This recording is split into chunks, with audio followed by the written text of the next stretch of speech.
Good evening and welcome to the business meeting of February 26, 2026. Please stand for the Pledge of Allegiance. I pledge allegiance to the flag of the United States of America and to the republic for which it stands, one nation, under God, indivisible, with liberty and justice for all.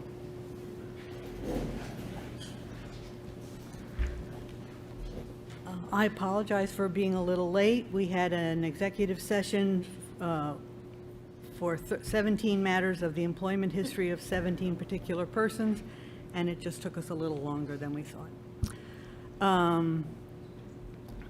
So I'm going to open it up to public comment on the listed agenda items. As a reminder, this is a meeting of the Board of Education that is open to the public. If you wish to comment at this meeting, we ask that you please be aware of all the protocols for public comment. The protocols are listed on the back of the public agendas that are available in the meeting room. They're also posted on signage in the meeting room and are on the district website.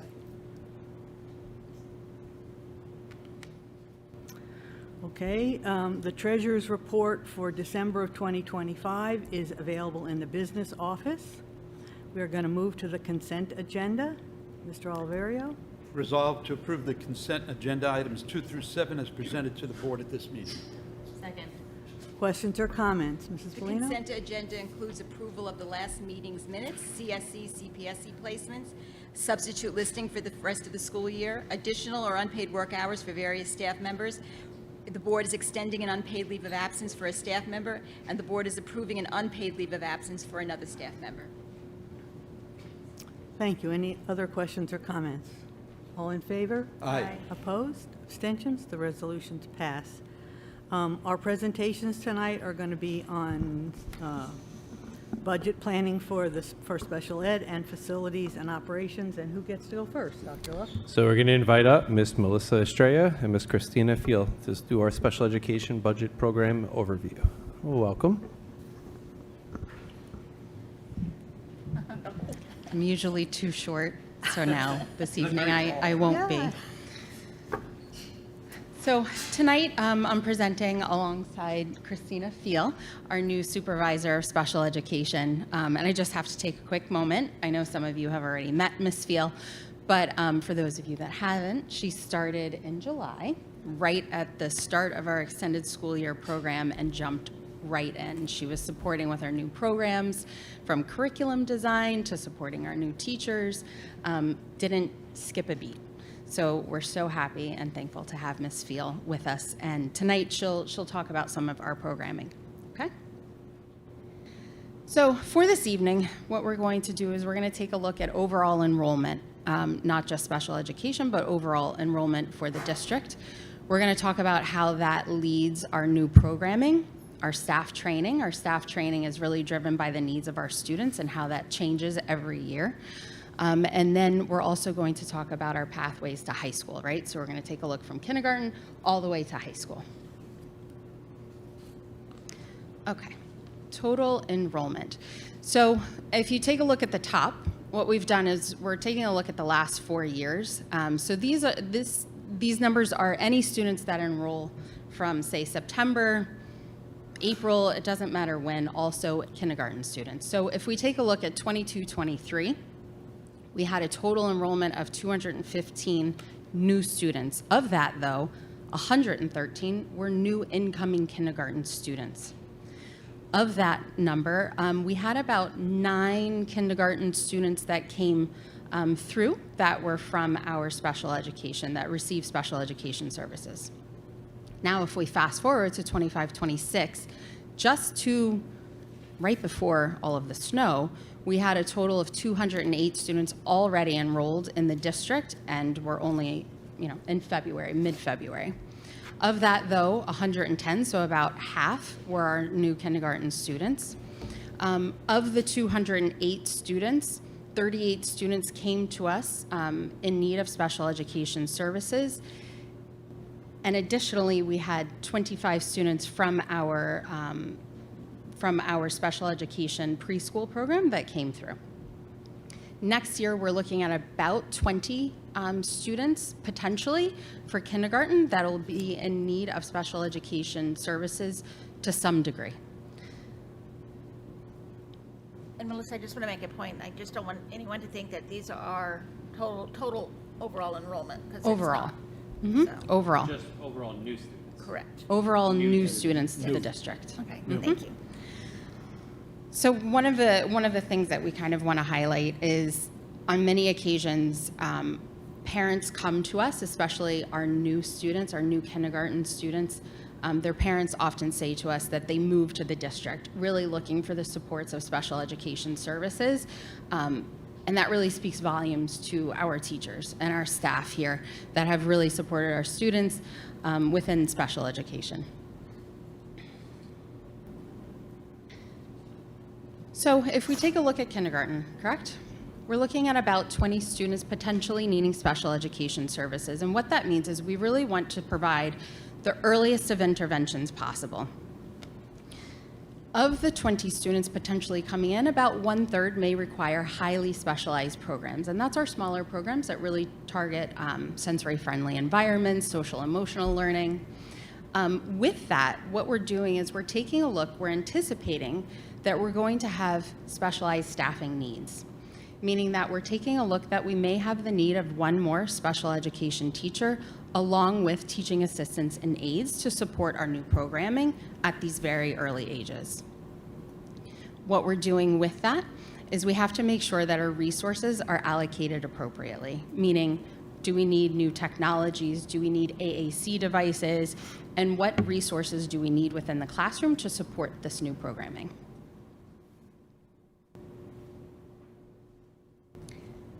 Another area that we have to look at is our overall enrollment within special education, not just through Putnam Valley view, but our region and also the state.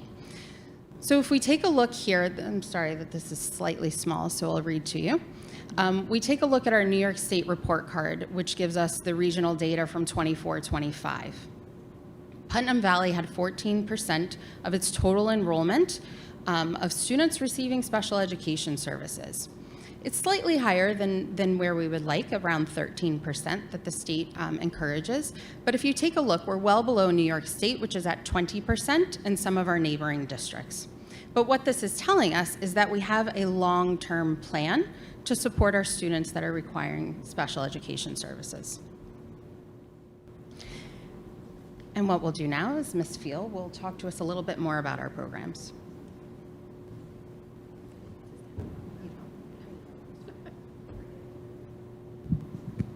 Sorry, I don't need the box.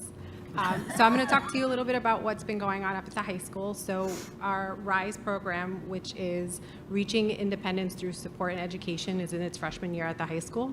It's a highly specialized program designed to support students who need very intense academic support, social emotional behavior, and activities of daily living. So we're very excited about that and all the work that's been happening there. We've also, as a part of that, we have our staff that work in our RISE program that have really helped foster connections within the greater high school community, and that's really been achieved through Best Buddies.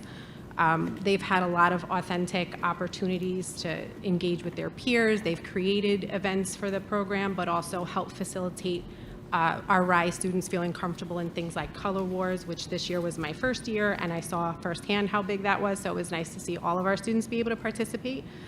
And then additionally, as a program, we've been reaching out to expand our community partnerships. So we recently worked with the Inclusion Center right down the road to create inter-district opportunities. So we did a visit with another high school with a similar program, again, just to offer our students some more social opportunities.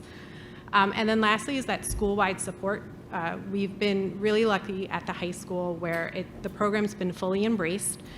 Both by all the faculty that work in the program. I don't want to miss anybody, so I'm not going to list names, but they have gone above and beyond in participating in meetings to help create systems and structures that are meaningful for our students, but also so that way it mirrors that of their peers.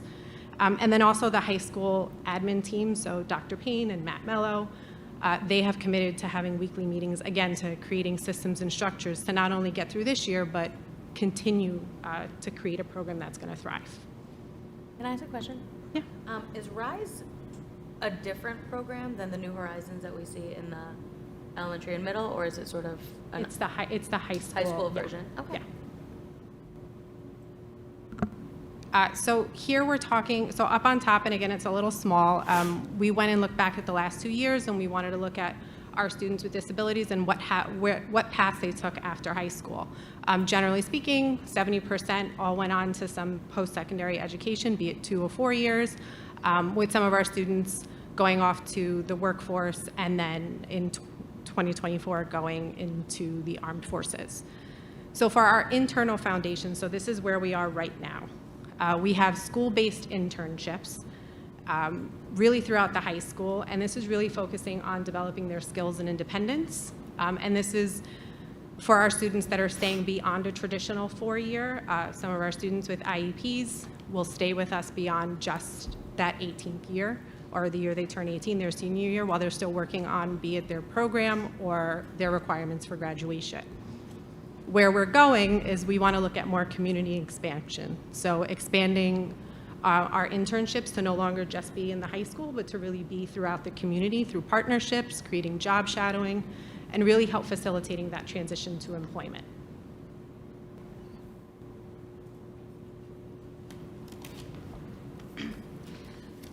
Okay, so our professional development this year, we've been quite busy.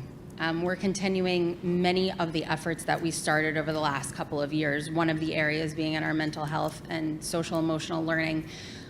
We have pilots going on right now to do DBT counseling sessions. We're rolling out Character Strong, which is an evidence-based program for social emotional learning within our middle school.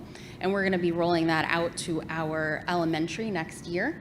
That'll also include Tier 2 supports.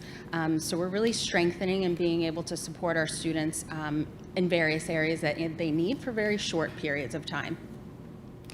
We also are taking a look at our tech areas. So what we've been doing is the last couple of years, we've been inviting outside resources into the school to provide training for our assistants, as well as our teachers and related service providers that work with AAC devices to support our students with increasing their communication. And we're going to continue that. We're also taking a look at our inclusive models, meaning our ICT, our integrated co-teaching frameworks. So what that means is we're taking a look at new strategies and ways to strengthen our ICT classes to provide new and innovative supports for our students.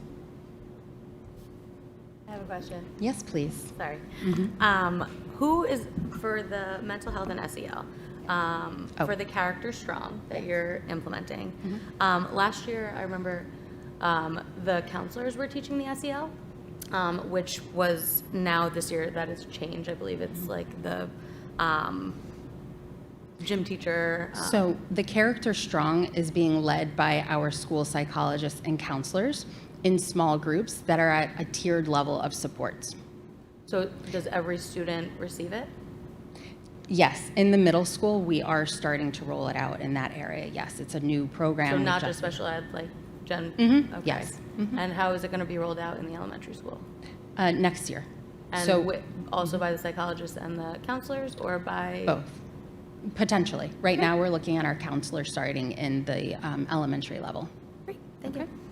Melissa, I'm sorry. Yeah. The AAC integration, I know it states under here what it is, but can you talk to it more? So, because it's a little hard to see. So there's various programs, but what we can do is we can take a look at an iPad that would have core words. These are words that we use throughout our day to get us our different needs and our wants, and also to communicate with others. So using an AAC device, if a student has difficulty with being able to verbally, we would use an AAC device and a blend. Thank you. Next year, looking at budgeting, part of it. So we've already spoken to the fact that we may be looking at hiring a special education teacher as well as support staff based upon CSE, the Committee on Special Education recommendations. But what we're also doing is we've started to look at Medicaid revenue. So what that means is we're taking a look at getting reimbursed for some of our related services that are within the Medicaid umbrella.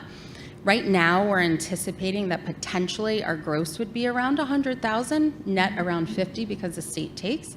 But this could be a nice general fund revenue.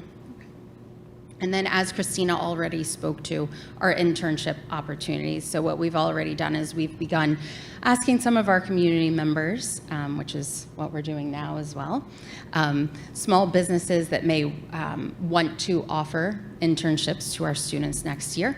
And we're going to start really targeting our staff here for those connections that they may have in the community. And since we're here with the community, we can also ask for any support there as well. Okay?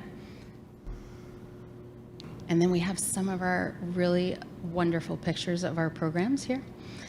Christina spoke to, Ms. Field spoke to the bottom corner. What we did is another school district met us, and we had different stations available for the students to all mingle and get to know one another and try new games or crafts. It was a very nice day. Okay, any questions or thoughts? I just want to compliment the department on the good works that you do for these children.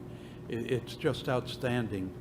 And the care and the devotion that goes into guiding them for a better future and to be as inclusive as possible. We can't praise it enough.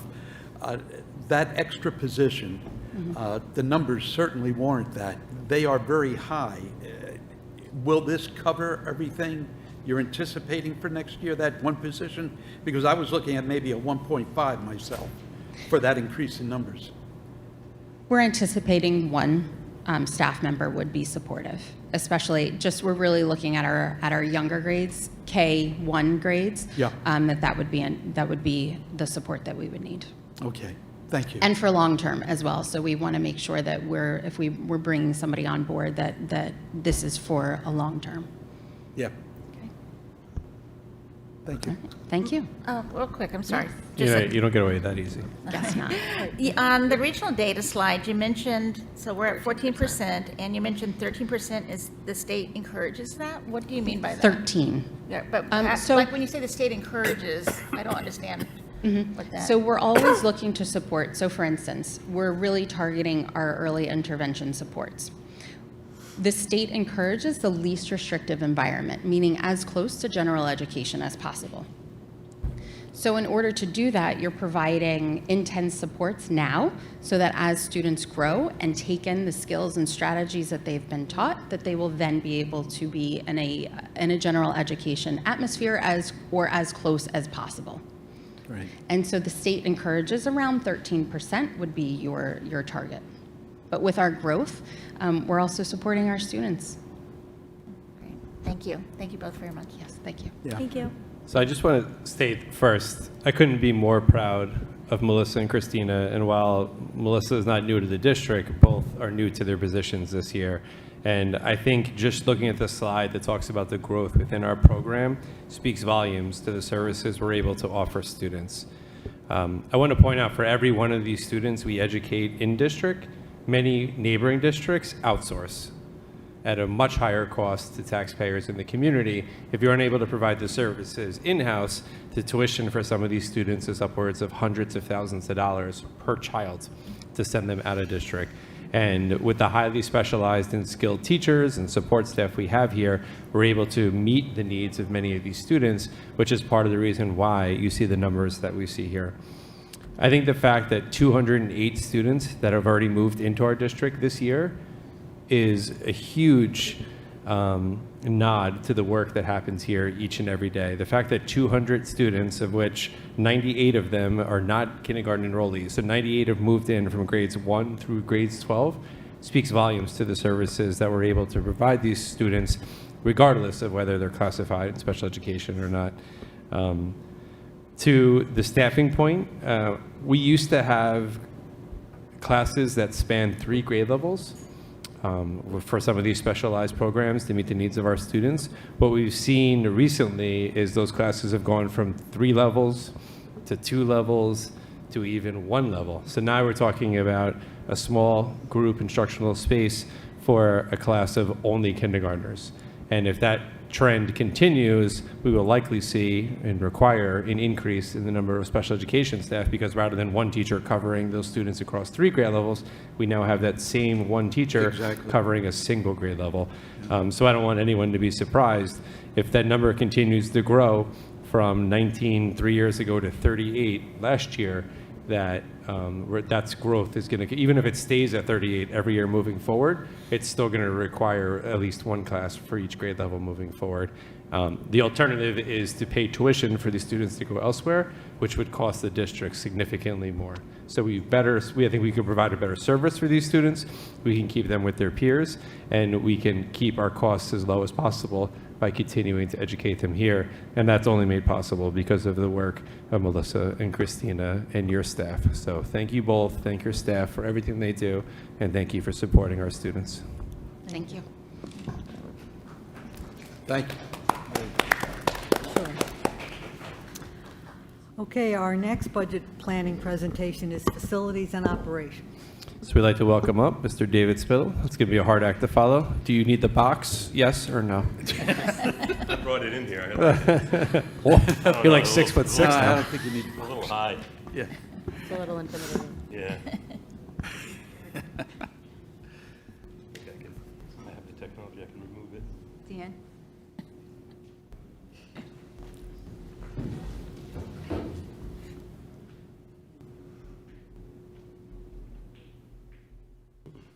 I even got Brian to turn the fan off for a minute.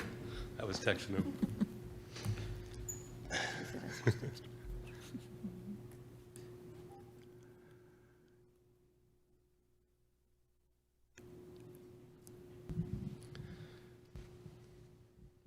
Good evening, everybody. Tonight, I'm going to talk, let me fix this. Operations guy should be able to figure this out. There we go. So tonight, I'm going to talk about energy costs in the district, specifically sustainable energy initiatives and how they've saved us money, facilities and transportation, and building a future of financial strength and resilience. So sustainable energy for sustainable schools. Here, I'm going to talk about about utilizing existing resources on district properties such as geothermal, solar, and energy conservation measures to reduce CO2 emissions and mitigate the impact of rising energy prices on budgets and student programs. So the first thing I'm going to talk about is oil use and geothermal savings, then a reduction of CO2 emissions, do a little bit of electricity savings, and the budget impact from soaring electricity prices, and then a combined oil and energy and electricity savings. So this is important. Pay attention to this for a minute. I'm going to reference these guideposts in the rest of my presentation. Is the history of Putnam Valley and the energy use we use in the buildings here. 1935, the elementary school was built with coal-fired heat, and then switched to oil in the 50s. And then we built the middle school in 1972, and it had baseboard electric heat, which is the most inefficient and expensive heating system you could use. But I guess it was cheap to install. So then in 1998, a man named Paul Lee was our business official back then, was really a visionary, and did an energy performance contract at the middle school to get rid of that electric baseboard heat and use that savings from getting rid of that heating system to pay for geothermal over there. And so he liked the geothermal concept and liked the results of that installation so much that when they built this high school in 2000, he decided, and the board at that time decided to build this school with geothermal as its only heating and cooling source. So this campus here has never used oil at all. So never has an oil delivery been made here, which is pretty cool. 2018 was the next big move we made, and as an energy performance contract. We put a lot of solar installations. We did LED lighting upgrades throughout the district, a building management system, and we reduced electricity demand by about 1/3. And then we also, at the other campus, did a ground source heating in other words, a geothermal system at the elementary school, and we were only able to afford 27 wells, which gave us about a third of that school heating and cooling with geothermal. Recently, the voters in this community approved a bond that is enabling us to do another geothermal project at the elementary school, which will complete the elementary school and get the entire district off of oil. And we'll also have a solar installation on the wellness center that will also help reduce electricity. So by 2028, I'm hoping 27, but by 2028, Putnam Valley will be the first school district in the entire country that has 100% geothermal heating and cooling across all buildings and achieving zero oil use district-wide. I'm sorry. Great job. I think that's great. Me too. I can't, it's a Exciting. huge accomplishment, so, Yeah, thank you. it's good stuff. We're starting to get recognized nationally on that. It's one of the reasons why we got that Green Ribbon Award. So first I'm going to talk about the oil savings, and you can see the history of those events and how it affected our oil use here.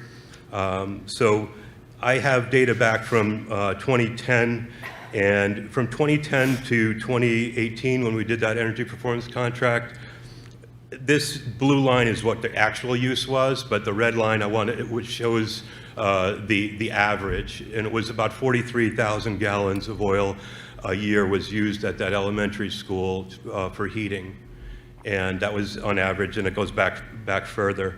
And then the 2018 EPC, we were able to reduce it, and you can see the average there. We got it down to about 30,000 gallons a year. The blue line, it would have been better, but we had the windows open during COVID, and that blew our electric bill, our heating bill up a little bit over there. And then you see that big drop in 27, 28 to zero, which means we're going to use zero oil. Here's an analysis of the savings. This combines the actual oil use with the price. So you see huge peaks and valleys here because you have a cold winter and high pricing on oil.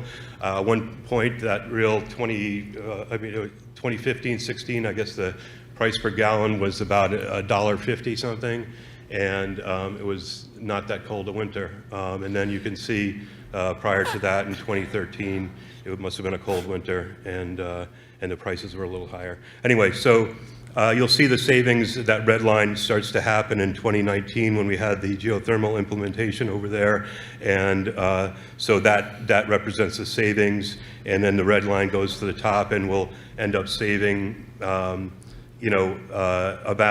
$140,000 a year. That depends on the cost of oil. I have it at $3.30 as my estimate ongoing.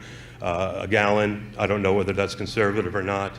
It does fluctuate, but you can if it goes down, it'll be less of a savings. So all of my slides here will show a 20-year stretch that goes back to the EPC 2018 and goes forward to my predictions for 2038 and 39. And so that 20-year stretch, our oil savings from just the elementary school is $2 million.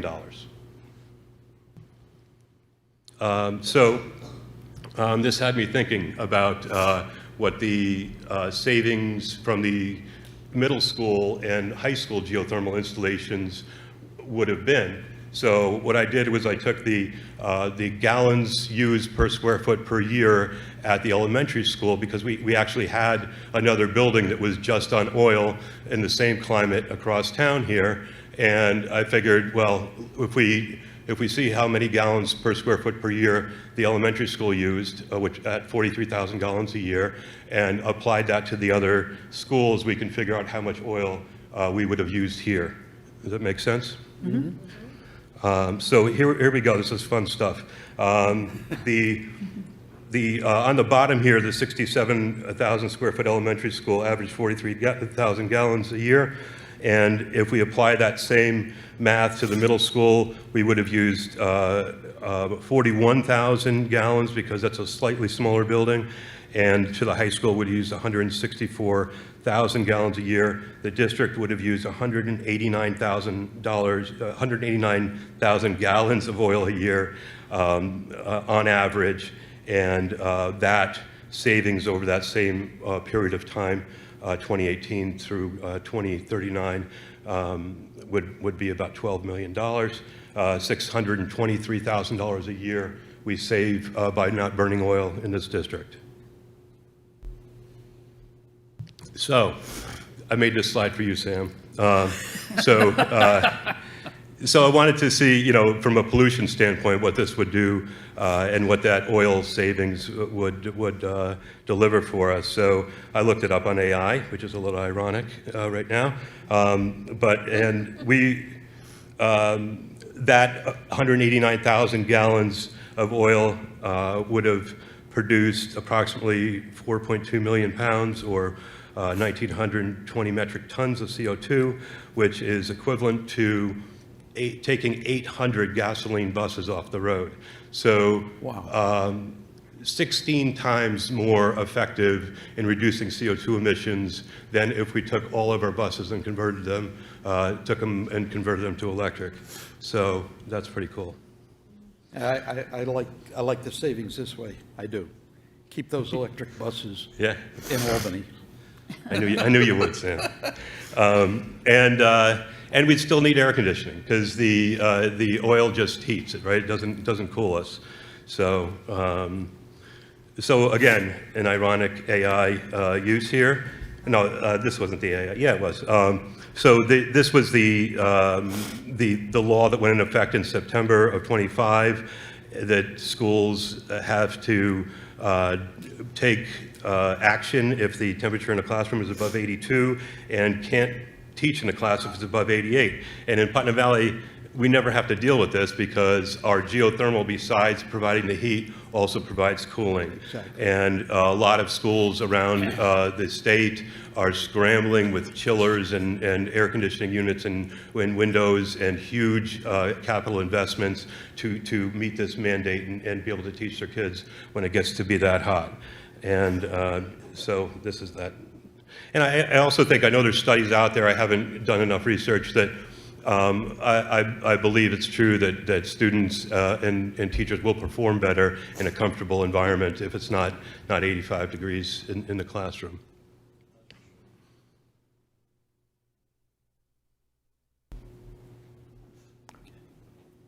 Now I'm going to talk about,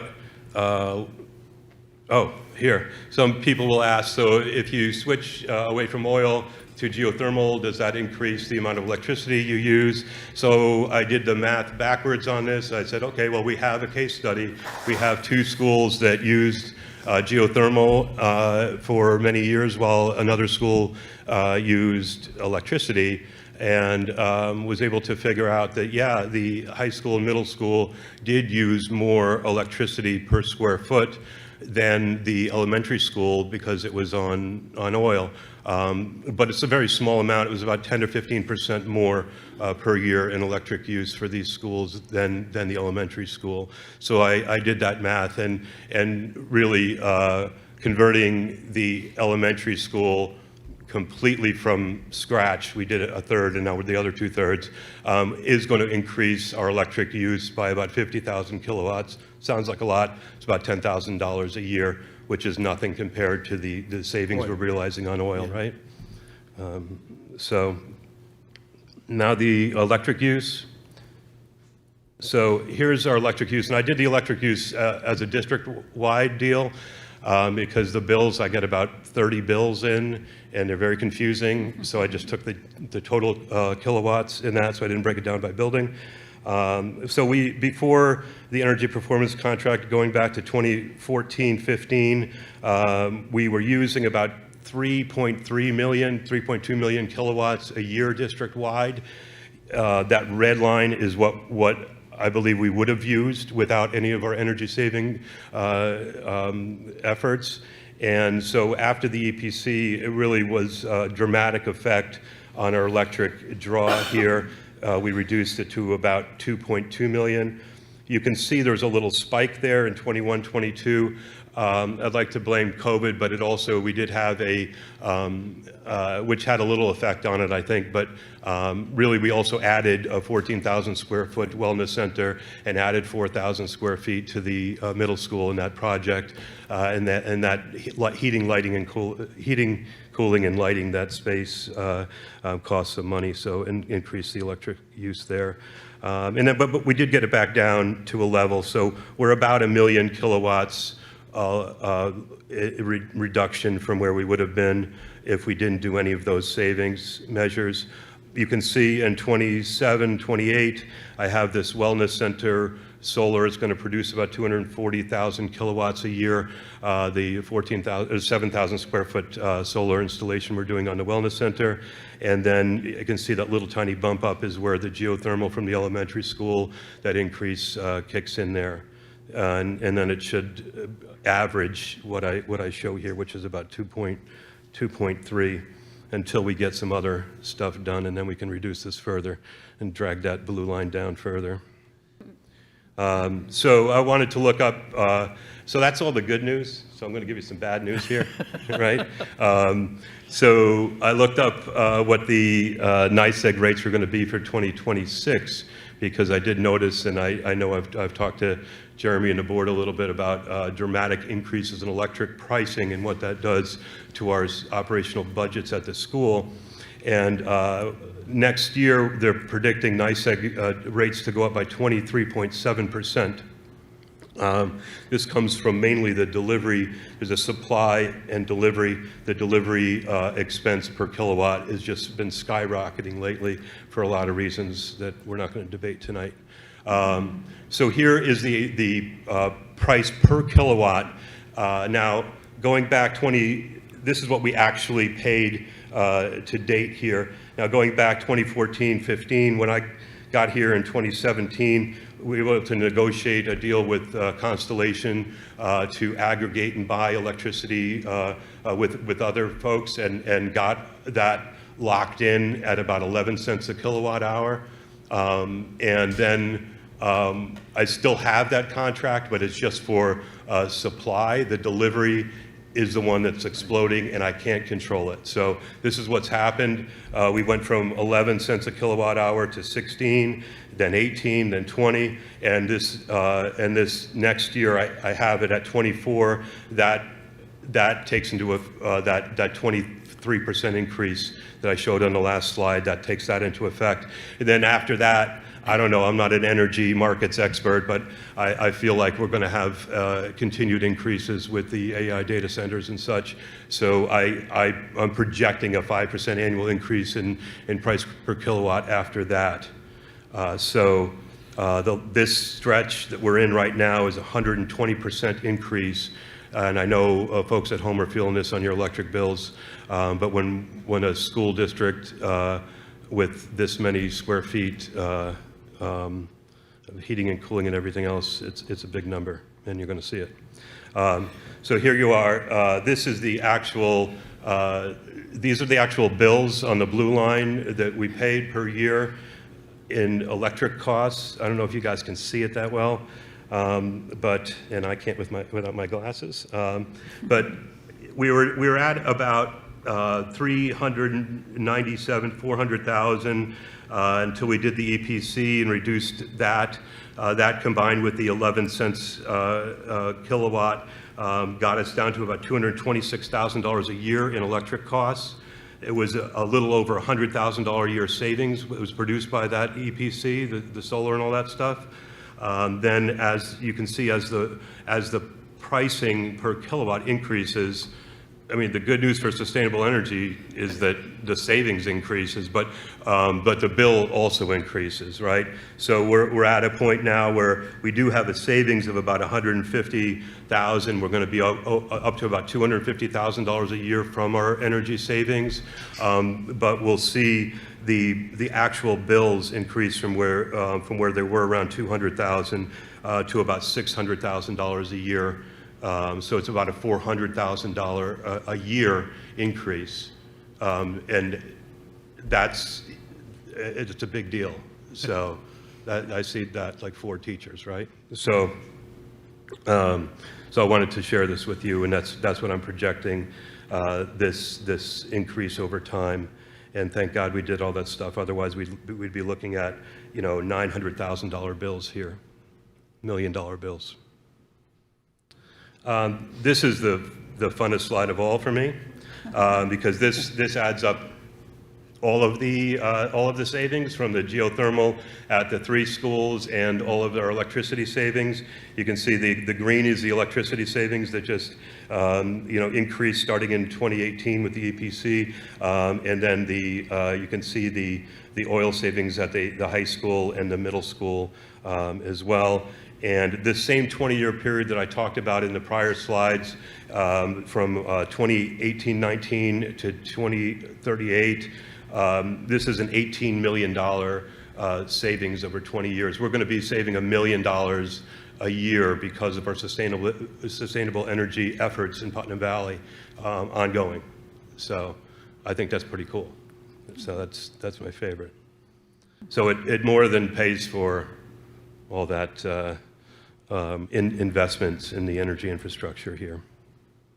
So my conclusions. These are opinions here. That was all facts. Putnam Valley Central School District has made great strides in reducing its environmental impact and energy costs, establishing Putnam Valley as a national leader in implementing sustainable energy strategies.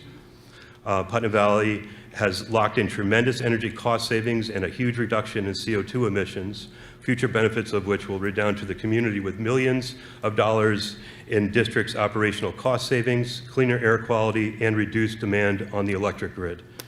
Despite these achievements, skyrocketing electricity prices are creating an unsustainable increases in our operating budget, risking higher local tax burdens and threatening student educational programs. These are my ideas. I'm sure there's other ones out there, but I thought that I'd share. There's been talk of capping increases in electricity cost per kilowatt at a state level because of all these dramatic increases. I think that school districts, because we have to bear the burden of these increases in our operational budgets, and it really will either affect the taxpayers or the students or both, then they should cap the price that they charge schools on electricity. I'm saying 10 cents a kilowatt, and they should also incentivize school districts that reduce energy demand on their properties, and to promote both clean energy and reduce demand on the grid, which is one of the things that's increasing everybody's prices in their homes. And of course, that won't get done because I don't have a lot to say. But we can continue to act locally, and as part of our ongoing efforts here, we want to invest in more local energy production on school property. I obviously have some ideas for some rooftop solar at the elementary school. Solar canopies, we'll see, and some battery storage, some other ideas in the future. And I talk with our HVAC guy, Kerry, all the time about energy savings measures here without making it uncomfortable for folks. We on a snow day, we shut it down.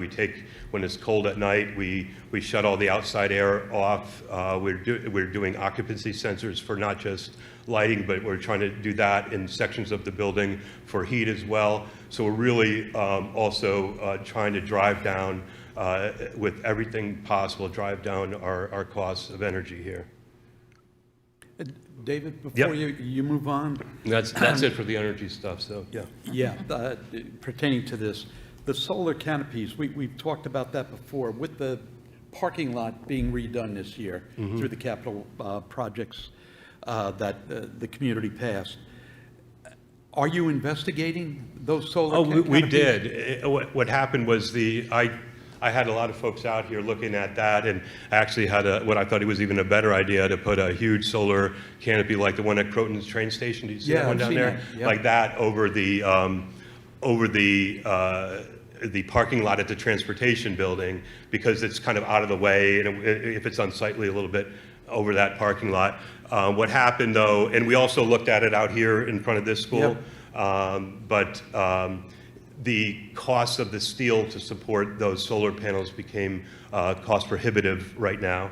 And it just, we couldn't add it into, we talked about it with our committee on the capital projects, and it really, there were more important things to do with the money.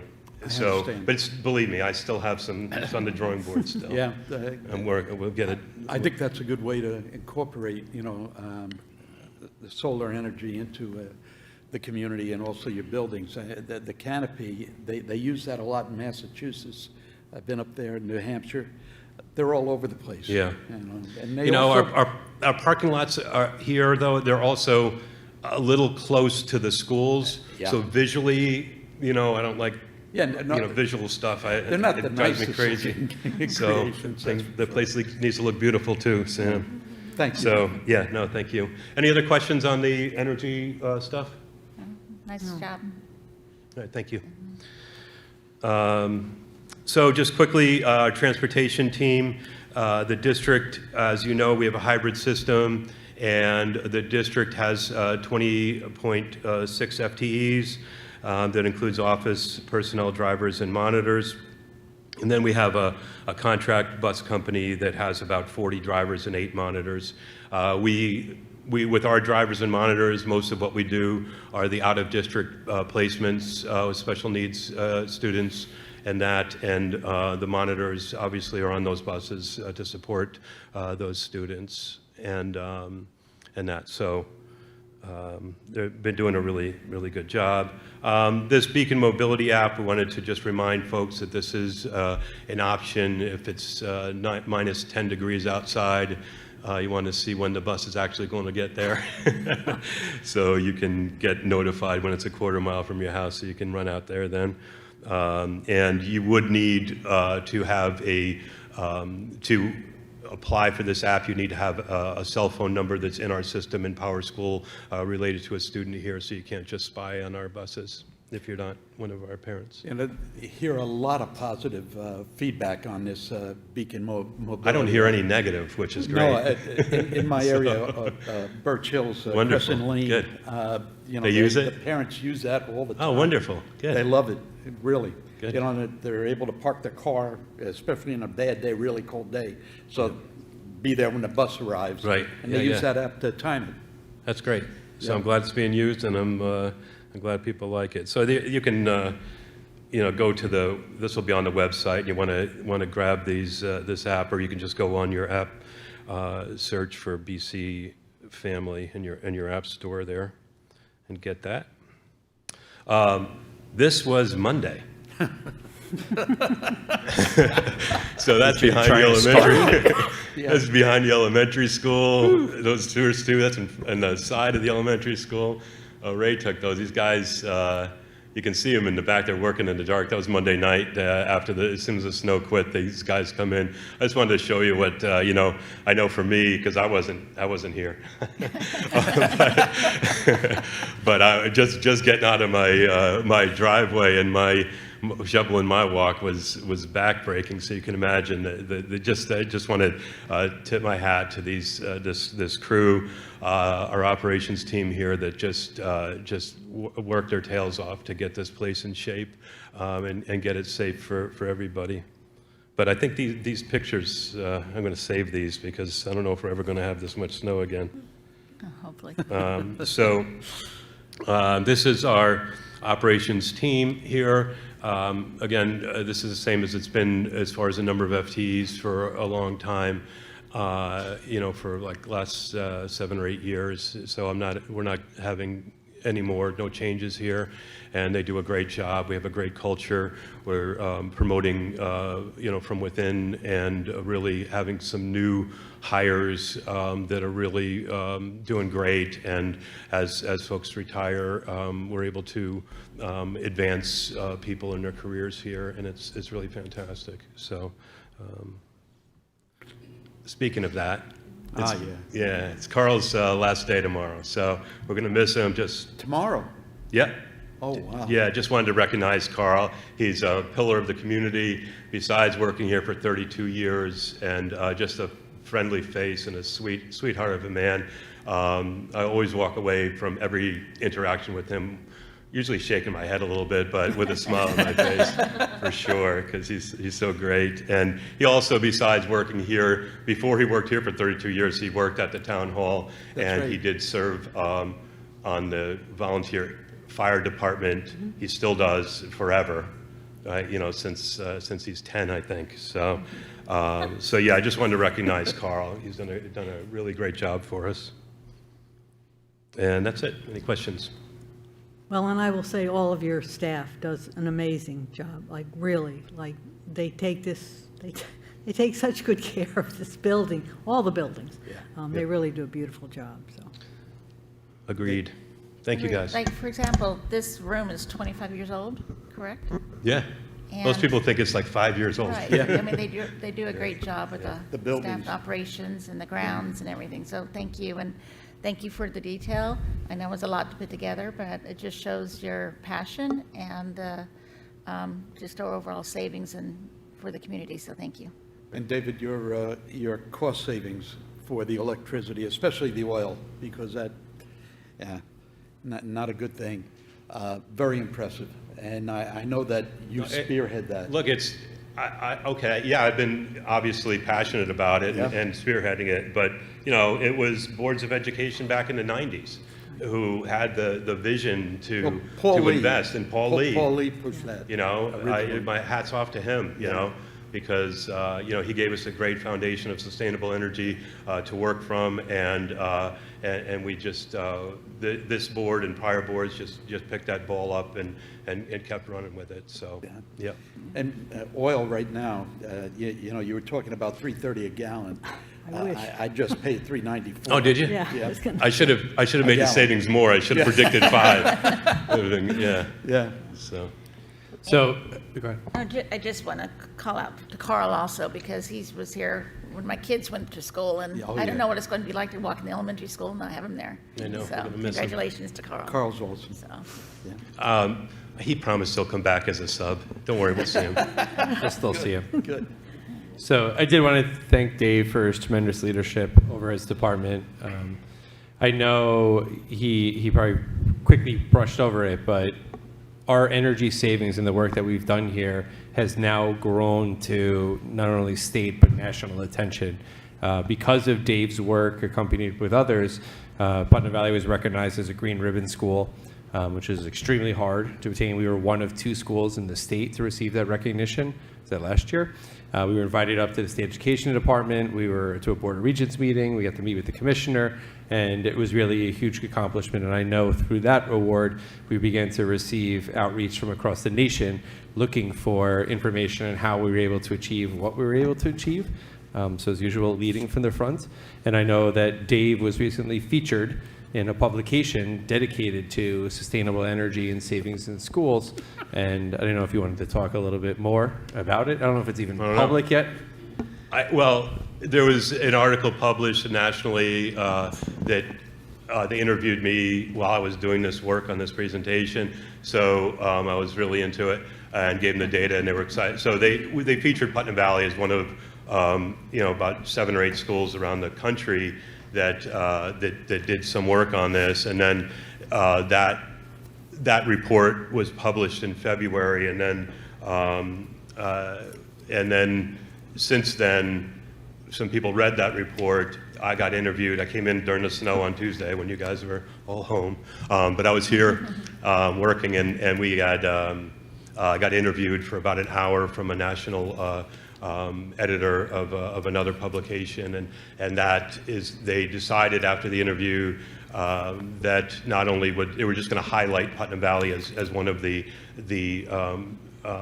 schools that did some good work on sustainable energy, but after the conversation, she decided that she was just going to write an article just about Putnam Valley and what we do here. So looking forward to that coming out. And I think we'll get some traction and notoriety on a national level. I think it's happening, so I'm very excited Outstanding. about that. Great. Yeah. Good. Congrats. Good. So one other highlight just for Dave's staff. I know a couple years ago, which happens often, we have other school districts come to visit our schools, whether it be for our programs, our schedule, our facilities. But the school district was here for our facilities. And on their way out, the director of facilities for this other school district had somehow found out that I was the superintendent. So he went out of his way to grab me in the hallway. And this is someone who does this for a living. And he stopped me, introduced himself. I had no idea who he was. And he just said, I want to let you know that this is the cleanest, most well put together building I have ever seen in my professional career. And I would never believe it's 25 years old. So that, to me, is just a resounding statement to the commitment and dedication of our buildings and ground staff and for what they're able to do to this building to maintain its condition. So I do want to recognize them as well as Dave. Thank you very much. Thank you. Dave. Okay, before we do student reports, is there anything you'd like to comment on either of the presentations, either the special ed or the facilities? Because we didn't stop to ask you if you had anything to say. They said they're happy that You can heat say and no. air conditioning work. I mean, I love the Rise kids. That's all. I'm always with them. They're great. I love that program. Yeah, Nice. good. Okay, so you want to do your report? We don't have a whole lot to report on since we just had February break, but I noticed everyone was really well rested today and tan, so I'm jealous. Welcome back to school. Yeah, but girls wrestling is at States today, and I'm sure they're doing amazing. And cheerleading has sectionals this Saturday, which is really exciting. Nice. Would you know when the Aspire presentation is going to be, or Dr. Luff, would you know? I know they weren't able to do it because of the snow day. Or Maureen? Okay. No update yet. No update yet? hasn't been rescheduled yet. Okay. Okay. We'll be informed when that will happen, correct? I'll make sure of it. Good, thank you, thank you. He'll call you personally. Sam. Yeah. Okay. Who did the snow closing? Either of you? Neither. Brianna. You did the snow closing? I did the first one. Sophia did the second one. You did, You're in Dallas. okay. Yeah, they were You'll good. never guess They were who's good. doing the next No, one. no offense to you, Dr. Luff, but They're good. hired. one. There's not going to be next one. They could jump on the call at 4:30 in the morning if they want. Okay. They're only volunteering if you say it the night before. Okay, so the superintendent's report. All right, good evening, everyone. Similar to the ladies, there's not a tremendous to report since I hope everyone safely found their way back to school today after not being here for almost 2 weeks. But I did want to recognize the 4 girls that are up wrestling at States right now, as well as both our boys and girls basketball teams had sectional games this evening. And so we wish them the best of luck, along with our cheerleaders, which are upcoming. Barbara and myself have attended or will attend numerous advocacy events with Assemblyperson Levenberg, State Senator Harcum, as well as an upcoming one with Senator Rollison. It's an opportunity to really advocate for changes to the legislation, for budget priorities to be made for school districts. Obviously, the more money we can get from the state and the more relief we can get from the state, the less we have to ask our taxpayers for. So a lot of the work focuses on that. We want increases in state aid, we want equitable funding, and we want to preserve public education. So those are great opportunities. We're thankful for the legislators and senators to make themselves available to us, and that work will continue tomorrow for the last one. I know there's been a lot of talk in the community about the senior tax exemptions. I wanted to talk a little bit about that. Well, first, I'm proud to announce that Putnam Valley currently has a 50% senior tax reduction, a maximum amount, and that is something that will continue moving forward. In a meeting this morning, I spoke with fellow superintendents from around the region, and I'm happy to report that Putnam Valley is on pace to be the first district, or one of the first, to approve the newly proposed senior tax exemption. No other district in the region had reported even approving, and many have not even started having conversations about this. A quick little background: on December 6th, Governor Hochul announced this new tax exemption, much to our surprise. There was no warning it was coming. It simply arrived as a press release. Our very dedicated public board meeting attendee, Mr. Joe Ferrara, brought it to our attention on December 11th, 5 days after the governor announced it. And our outreach and communication began on December 12th, is when we started emailing the town of Putnam Valley to seek the information that we needed to do our analysis to determine what the actual impact would be. For those who maybe are not involved, just a quick summary. The senior tax exemption based upon income levels determines a percentage of an individual's assessed value of their home that they will not be taxed on. But it is not a savings to the community. What it is a tax redistribution. So while the seniors, rightfully so, receive a discount on their taxes, that discount is paid for by the other community members who do not qualify for that exemption. So it's not a break. It's not like the state's cutting us a check and making up the difference. We're all for that if we can get that to happen. So I don't know, Sam, if you know what the state, if they want to pay for the senior citizen tax exemption, we would appreciate that. Rather than us do it. No. But it's a great thing, and it's something that we're happy to do. We do it for our veterans, we do it for our first responders, we do it for our senior citizens, all the individuals that deserve a break, and that redistribution is paid for by the other community members. So while a public board has to approve this resolution for the senior tax exemption, it is imperative that we know what the impact will be on the rest of the taxpaying community. And that's the work that we are currently undergoing to be able to provide an informed opinion as to what the impact of this redistribution will be, not just on the senior citizens that'll be a saving, but on the rest of the community that'll be paying for that savings.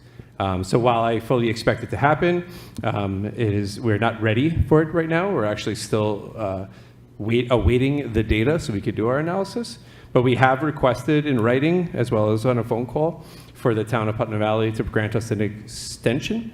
That extension would allow us to meet our filing deadline for this upcoming tax year, and there would be no delay in implementing it, but would provide us the time to do an actual analysis as to what the impact would be on all taxpayers within the community. So while we're hopeful that the town will be able to grant us that extension, we'll be able to have the time necessary to receive the data we need to do our analysis so the board can make an informed decision. And when that is all done, Putnam Valley will once again be at the forefront and leader in the neighborhood, in the region, by being the first school district to pass this new exemption. Moving on. I did want to quickly recognize that we have used 6 snow days, 3 of them this week. So that has essentially exhausted all of our calendared snow days, although there is some debate as to how Monday will be treated. But I did more so, rather than focus on the snow days, I do want to recognize the efforts of the district and town staff during these days. I live close enough where I have the ability, and I kind of like driving in the snow, to go over and visit our campuses during snow days. They were there for about 10 hours before I arrived on Monday, and there was still feet of snow across the parking lot. Many had been there from before it was light, and they had worked nonstop for the duration of the day because they take great pride in our ability to open our schools. And I know that our town highway department does as well. I know for a fact, as I was at the high school, middle school campus, there was a town plow truck stuck on essentially on a 45-degree angle on Foothill, nearly tipped over.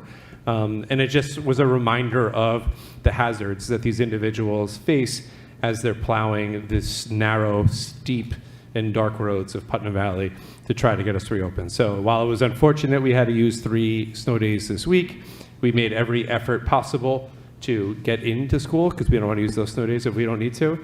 But I don't want to think that it was not for the efforts of our staff as well as the town staff to doing everything possible to get our roads clear, our parking lots clear, our sidewalks clear, so that we could resume to instruction as we normally do. Dr. Luft, what's the impact on vacation days or anything like that? So far, 0, because we had 6 snow days budgeted. We But did? Yes. Okay. But now we're reaching the point where we either need to transition to remote instruction days, which I'm in conversations with the teachers union regarding what that would look like, or we would start to lose vacation days moving forward. Thank you. Some of the upcoming events, we have our Young Artist Night that was originally scheduled for Tompkins Cultural Center because of the massive amounts of snow and lack of parking has been moved here to the Performing Arts Center. So that's on February 28th, Young Artist Night sponsored by the Putnam Valley Education Foundation. Our science research students have their practice night scheduled for March 4th. If you want to be blown away by high school students, I encourage anyone in the community to attend. You would be amazed that high school students are essentially doing doctorate level research as juniors and seniors. March 13th, our elementary school musical, Schoolhouse Rock. And March 20th, 21st, and 22nd, our middle school musical, Once Upon a Mattress. And that's it. Thank you. We also had a swimmer go to states? Yes. Yes, okay. Reswicki went to States, but I don't know if he raced or not yet. I'll have to find that out. We don't know how the girls did, the wrestling. Yeah. I mean, I do, but Okay. Oh.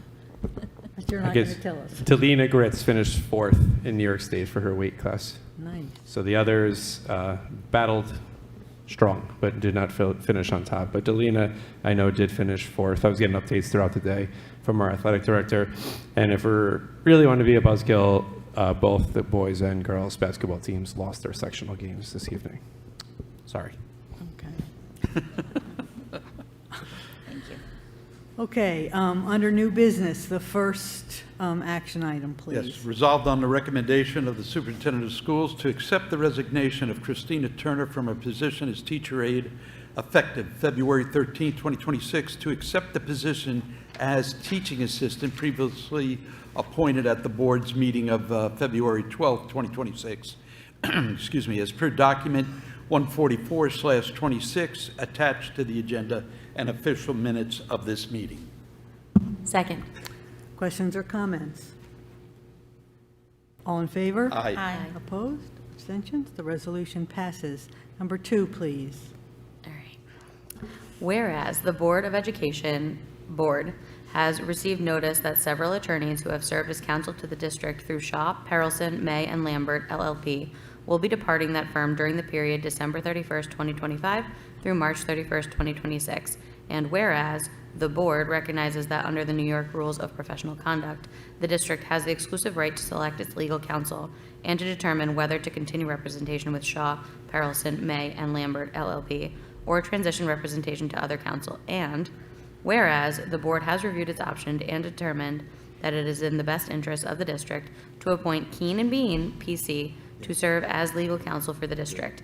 And now, therefore, be it resolved that, effective April 1st, 2026, the rights and obligations of Shaw, Perelson, May, and Lambert, pursuant to the retainer agreement presently in effect, be terminated, and be it further resolved that the Board of Education of the Putnam Valley Central School District hereby appoints Keen and Bean, PC, as legal counsel for the district, effective April 1st, 2026, subject to the execution of an engagement letter or retainer agreement in a form acceptable to the superintendent and board president, and be it further resolved that the board authorizes and directs the superintendent and district administration to immediately take all necessary steps to ensure an orderly transition of all relevant legal matters, including the transfer of files, records, and work product from Shaw, Perelson, May, and Lambert LLP to Keen and Bean, PC, consistent with applicable laws, regulations, and professional obligations. Second.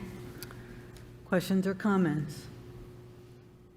All in favor? Aye. Aye. Opposed? Abstentions? The resolution passes. Okay, I'd like to open it now for public comment on any topic.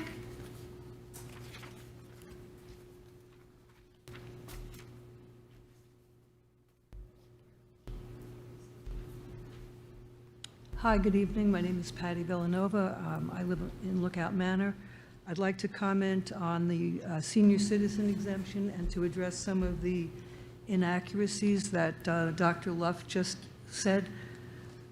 First of all, maybe with all the money that you're saving with the electricity, you could put that towards the tremendous cost it's going to be for the senior exemption. You know, Mr. Luft, I can't wait until you're a senior. And the way you put that was so demeaning and insulting. Why are you pitting one part of this community against another? But let me get to the truth of the matter. You even admitted that you found out about this in December. You bragged about it. The absolute deadline for this to be done is March 1st. This is the last possible meeting. The town cannot give you an exemption. That date, those state dates are state mandated, okay? The town cannot give you an exemption. The other thing was that Mrs. Parmalee, you said something about that there was a law that requires 5 days and you can't vote tonight. First of all, this should have been done months ago instead of waiting till the very last minute, because it's clear you just don't want to do it. And just to be accurate, the senior citizen exemption is one of hundreds of exemptions.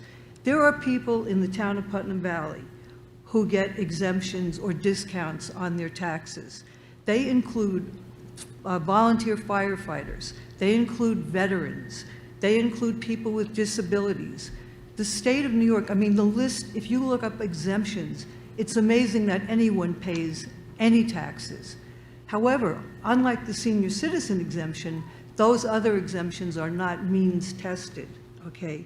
The senior exemption is the only exemption that is strictly means tested, narrowly focused, and limited to a very small number of homeowners who are least able to absorb these skyrocketing taxes. Before you claim that this will be a burden on the other taxpayers, let's be honest. You don't even know yet what the fiscal impact is, but we do know it is not in the millions. And in a district with a budget of over 60 million, the cost of helping a handful of low-income seniors to stay in their homes is negligible, especially when compared to the long-term benefits. Seniors are a bargain for the district. We require few services, and we do not have children in the district. I know that if I move out of my house, a family will no doubt move in with children. There's no doubt about it. I have a good-sized house. Those children will be a cost to the taxpayers of way more than whatever little amount that I'm going to get deducted from my taxes. This isn't just sound fiscal policy. It's stability for the community. It shows that there will be a steadier budget. There's stronger neighborhoods. There's a lot of things that this does. But to set this up as somehow the seniors, if you give us this little, it's not even going to cost that much more. I mean, you already have 50% as the top tier. It's going to go 15% more to 65%. I mean, this district, you spend money like last year, you were going to spend $700,000 on one room. And you really are not even embarrassed that you're going to quibble about this? You deliberately waited until the last minute to have this meeting tonight. It wasn't on any of the agendas, okay? And Mr. Oliverio, you said you were going to get on this. I have. We have been. What is the problem? I mean, why do you want to treat seniors like this? Someday you guys are going to. You think you don't get old? I mean, really? I guess. So, you know, you really are doing a disservice. You waited until the last minute. There is no extension of time. It's state mandated. So in effect, what you did was you took a political way out. I guess you figure those people will vote for you or your budget or whatever, and instead you demean the seniors. It's really disgraceful, Mr. Luft. It really is. And but I guess, you know, that's kind of what I can. Anyway, so, you know, that's it. You're not going to do it. Basically, it's too late. So just for a matter of public record, I will correct the inaccuracies that were just stated. Each local municipality determines the date. The town of Putnam Valley, the date is March 1st. The town of Cortland is May 1st. So actually, if the board did approve it, it would benefit the Cortland town senior citizens that qualify. Towns do have the ability to extend the deadline. That's a matter of legal opinion of the district, and it is not a state mandated deadline referenced by the fact that different towns have different deadlines for when it's due. For specifically, the town of Cortland is May 1st, as is many of the other communities within the town. Regarding the thought that the district is too cheap to pay for this, it's a matter of fact, this costs the district $0. The district does not pay a penny more if the senior citizens are granted this exemption. It is also a matter of fact that any dollar savings that the seniors receive is paid for by other taxpayers. So that's not pitting one side of the community versus the others. It's simply stating a fact, right? The tax savings for one group becomes a tax burden on the other group, and in no way referenced it not being appropriate. In fact, Putnam Valley is what you had your chance. Putnam Valley was one of the first in the region to reach the maximum of 50% deduction. So if the district had no interest in benefiting our seniors, why would we have that? There's other districts that are still struggling to even get to the 50% that's already existing here in Putnam Valley. And as I said before, it is my belief that Putnam Valley would be the first district in the entire region to reach the 65% threshold. While maybe not on your timeline, we'll still be the first in the region. So again, speaks to the fact that this board is dedicated, and this district is dedicated to finding any opportunity we can to benefit the seniors, who we are greatly thankful of. We look at the statistics every year when we vote, and the reality is our voters age 55 and older overwhelmingly represent the most votes cast, and which means that they vote in favor of our school budget year after year, because that voting block, if they voted it down, they have such a substantial share of votes that no other age group would be able to overwhelm them. So we are greatly appreciative of the seniors that live in this community, and they are the ones who make sure that our budgets are passed and make sure that we're able to sustain our programs. And again, that's a statement of fact, because we know that the number of voters we have aged in that group. So while I appreciate you coming to speak, the facts do matter. So I want to make sure, for a matter of public record, that those facts are in fact out there. Thank you. Oh, sorry. And I do have the 2 legal opinions, volume 5 of the council, volume number 2, and 8th volume of the council, volume number 84. Were both provided by our legal attorneys that speak to the legal requirement for the district to have a 5-day hearing, and I'll make sure that Ms. Parmalee sends those along to you so you can reference where that came from.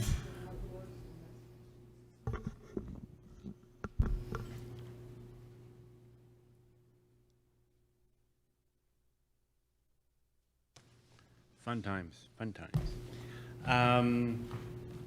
On the senior exemption. Your name, please? I'm sorry, Joe Ferraro. I'm wearing multiple hats right this second. I wanted to mention, I think, and I don't know the legalities of what a school district or municipality have to do for somebody to apply for, though obviously the deadline in Putnam Valley right now to apply for the exemption is March 1st. Doesn't mean that I don't know that it means that the district can't alter what those deductions actually are after the application, because you still have to provide the same exact information for the 65% as you would for the 50%. I do think we're looking at, if I understand correctly, from when I went to a town board meeting recently, about 200 or so seniors qualify for any of those discounts. I believe our number last year was 147. So of that, the lowest income string, you're probably talking a few dozen. So the impact is on, and again, and I won't say only, but it is the 15% additional discount on that. So I do hope that this all gets ironed out and put to bed. With my other hat, this is going to probably not be the best timing. But I'm now wearing the hat of the president of the Putnam Valley Library. And I'm here to share the Putnam Valley Library Board has adopted its 26-27 budget, totaling $624,466, supported by a proposed $514,500 tax levy in accordance with Section 259 of the New York State Education Law.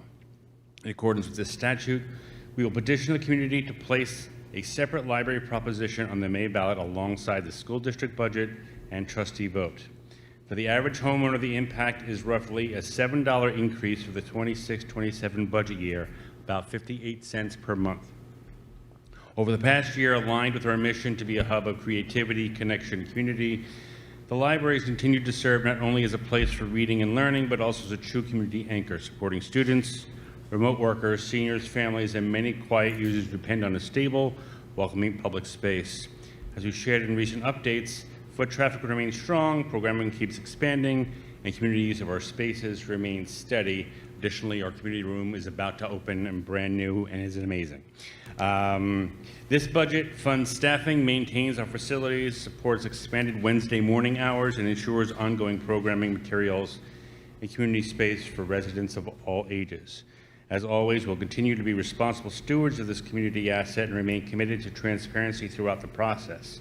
In addition to our monthly board meetings, which are live streamed on Zoom, we will hold dedicated sessions to discuss the budget and voting details in the weeks before the May vote. These sessions will give residents many chances to learn about the library, our programs and services, and this proposal. This proposal simply allows the voters of Putnam Valley to decide how they wish to sustain a shared civic institution that supports students, families, and lifelong learners alike.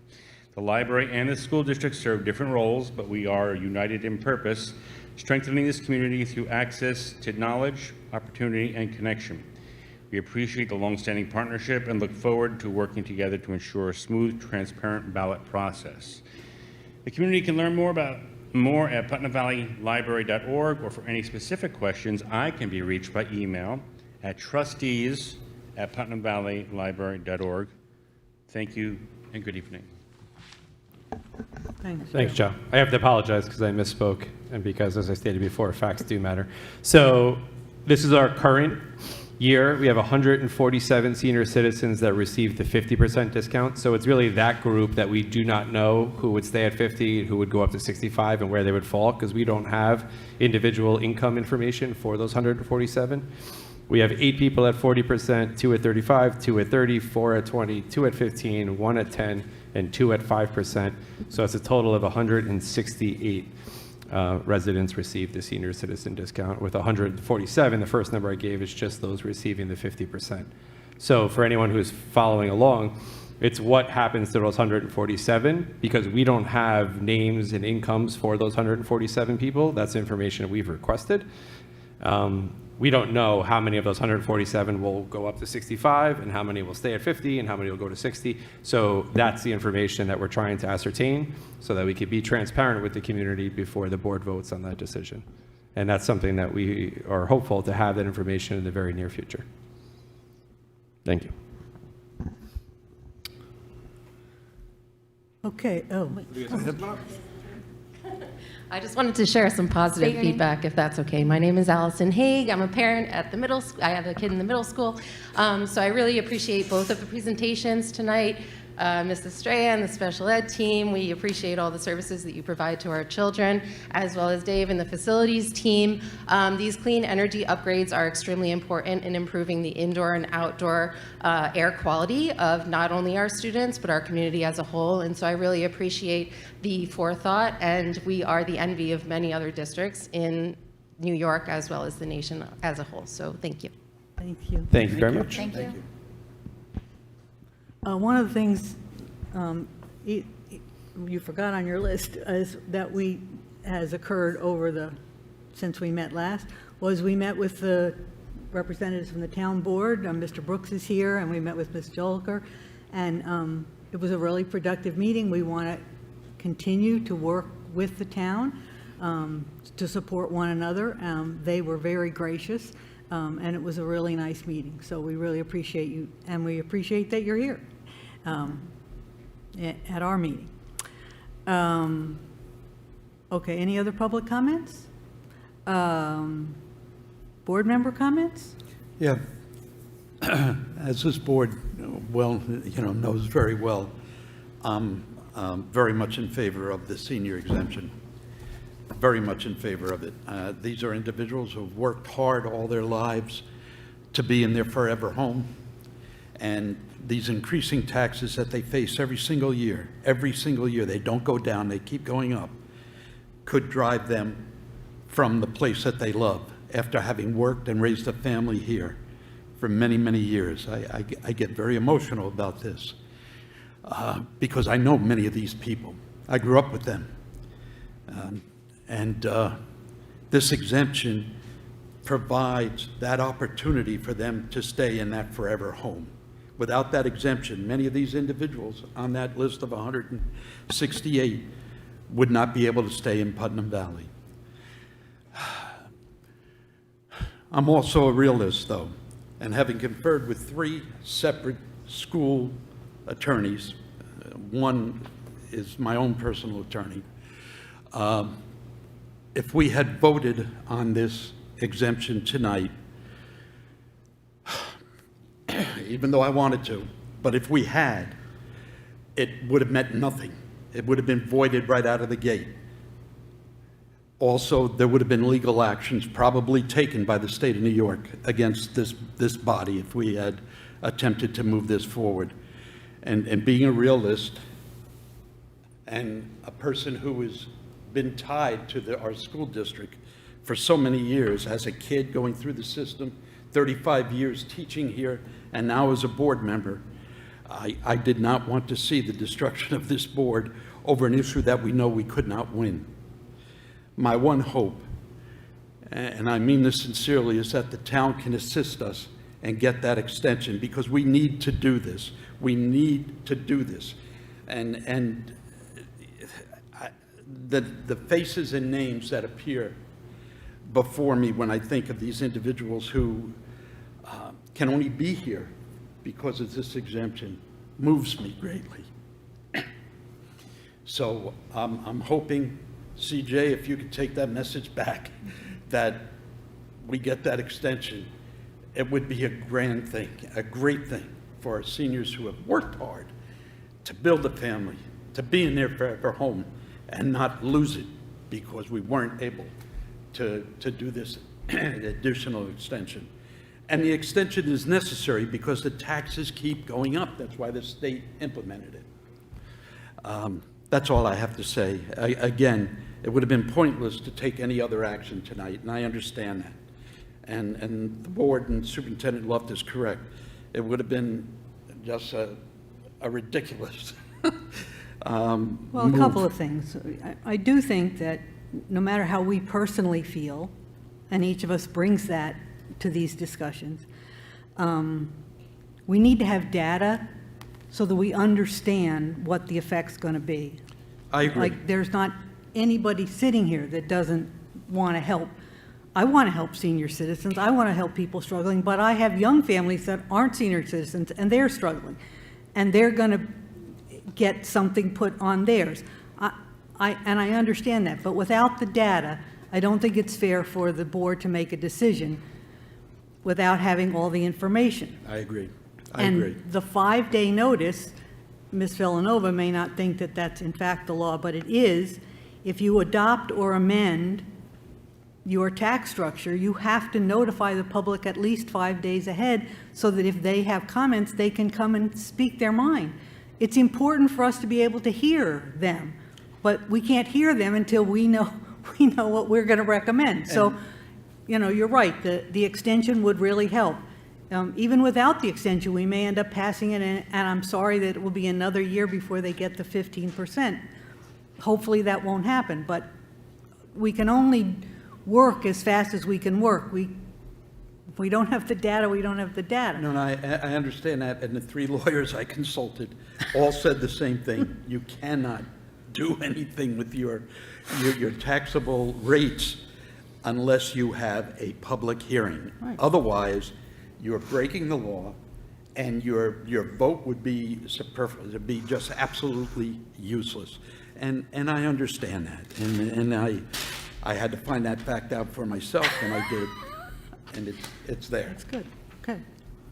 So I don't want to lose sight on the fact that the current 50% reduction It's still in effect. is still in effect. So Yeah. I just did some made-up math, but I think it matters. So if an individual was scheduled to pay $10,000 in school taxes based upon the assessed value of their home, I have no idea how much your home would be worth if you paid $10,000 in school taxes, but whatever that is. If you qualify for the highest amount, you would now be paying $5,000. You would have received the 50% reduction. With this proposed change, the most they can get additional discount would be another 15% of their assessed value. That's right. So that equivalent of that $5,000 they would be paying now and forever, unless the board changes the current exemption, would drop by $750 to $4,250. So we're not talking about their taxes aren't going from 5,000 back to 10, or they're not going to go from 5,000 down to 1, right? They're going to go down, for this example I gave, $750. Now, I hope, and then there may very well be people that $750,000 is keeping it, $750 Right. is keeping them in their home. But I can't imagine there's that many people in our community that are going to have to lose their home over $750. Or if they paid $20,000 in school taxes and now they pay 10, and that extra 15% is $1,500 a year. I don't want to make it sound like people are losing out on thousands of dollars or tens of thousands of dollars, right? We're talking about, in most cases, hundreds of dollars. That would be the maximum savings that this exemption would provide. So I'm not in any way discouraging the board from moving forward with it. I still think it's a good thing for our community, but I don't want the sentiment to get out there that people now, we have for sale signs popping up all over town over $750 in savings, which is really all that this would offer someone who was otherwise scheduled to pay $10,000. But there are some families, Dr. Love. I totally appreciate there's some that matters, but I don't think we're going to $700 see. means a lot to them. I get it, Yeah. but I don't want the sense to be to we're going to me. have mass homes for sale and foreclosures, and again, as I keep saying it, like facts matter, right? So this is an actual math problem. That extra 15%, which is the maximum someone who already receives this could receive, is hundreds of dollars in savings, which is meaningful still, but it's not thousands or tens of thousands of dollars that would be drastically impactful to many in our community. So I just wanted to get the numbers out there so there's a general sense as to what we're talking about and what we are working towards. It also can be adopted next year. So it wouldn't, if they don't get it, if we're not able to extend for this tax year, we could potentially approve it for next tax year, correct? Right, Yes. yeah. So, Yeah. In fact, if we miss the deadline and don't get an extension from the state, even if we pass it next board meeting, it would then be in place for the following year. It doesn't expire. Our current 50% one doesn't expire. yeah. And if the town grants us the exemption, we would be able to post that in a newspaper within the 5 to 10 days. You know, you have to post it in a newspaper, then wait 5 days. We would be able to do that? Once Before we have our April 1st. data, though, we need our data to make our Well, that's informed what- well, decision. right? you know, the data, that troubles me most of all because that should have been on our table a month But ago. You know, really, because we had word that this was coming out in December. You know, we knew it was going to happen. This board tasked the district to providing us with the data so that we could vote on it in a timely manner. And it's all of us. You know, it falls on all of Not us. if the next day they started to try to get the data. We couldn't get it from the town, so we had to hire a consulting firm. It was the So week you of keep Christmas. banging on the and- door of that firm and Yeah. say, we need it, we need it, we have a deadline to meet. That's what upsets me. But again, Okay. we are where we're at. But I feel badly that we could not have voted on this tonight. I do. And I can't agree. be any clearer than that. Okay, I skipped the top, wait, is there anybody else who would like to speak?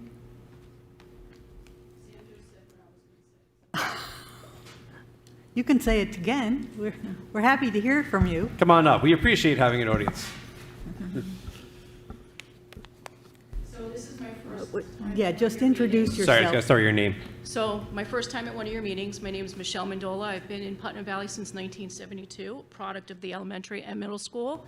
And I appreciate what Sam had to say because that's why I am here.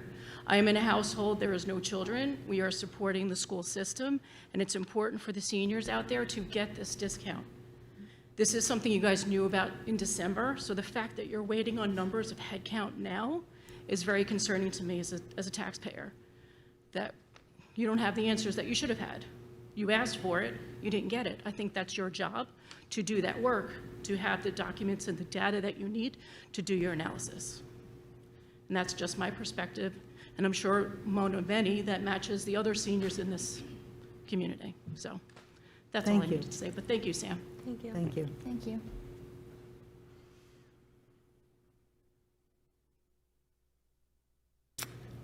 So I skipped over the topics for the upcoming meetings. Our meeting, we meet on March 12th.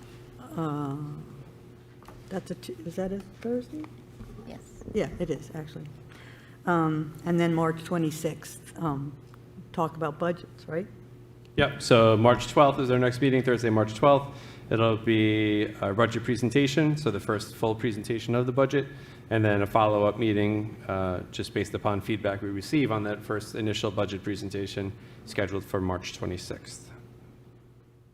Just a reminder, I won't be here March 26th. March 26th, right? Will not be there. Okay, anything else? I'd like a motion to adjourn. So moved. Second. All in favor? Aye.